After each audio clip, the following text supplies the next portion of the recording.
తెలిసి India world cup కొట్టిన తర్వాత నువ్వు చాలా ప్రౌడ్గా ఫీల్ అయ్యి ఉంటావు అండ్ స్టేటస్లో కూడా పెట్టి ఉంటావు.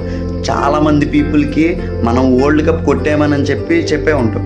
బట్ ఇట్లా వరల్డ్ కప్ కొట్టడానికి మెయిన్ రీజన్ ఏంటి అని అంటే సెమీఫైనల్లో మనం ఏదైతే ఒక పర్సనే జీసస్ అని చెప్పినందుకు ఎలా ట్రోల్ చేసామో ఆ పర్సన్ లేకపోతే ఈరోజు ఇండియా కప్ కొట్టేది కాదు. పేరు ఐడియా వచ్చి ఉంటుంది, జెమిమా రెడ్రిగస్. సో నేను కూడా మ్యాచ్ చూస్తూ ఉన్నా. నేను మ్యాచ్ చూసినప్పుడు చాలా మ్యాచ్ చూసినప్పుడు 100 కొట్టినప్పుడు 100కి మించిన సెలబ్రేషన్ ఉంటుంది ఏ ప్లేయర్ దగ్గర ఉండే. బట్ జెమిమా రెడ్రిగస్ దగ్గర నుంచి మినిమం సెలబ్రేషన్ కూడా లేదు. అక్కడ నుంచి స్మితి మందన ఒక ఎక్స్ప్రెషన్ ఇచ్చిందనమాట, 100 కొట్టి ఏ టైప్ ఆఫ్ సెలబ్రేషన్ చేయట్లేదు అని చెప్పి. బట్ జెమిమా రెడ్రిగస్ మైండ్లో ఒక్కటే ఉంది, ఎలా అయినా ఇండియాని సెమీఫైనల్ నుంచి ఫైనల్కి చేర్చాలి, వరల్డ్ కప్ కొట్టించాలి అని చెప్పి.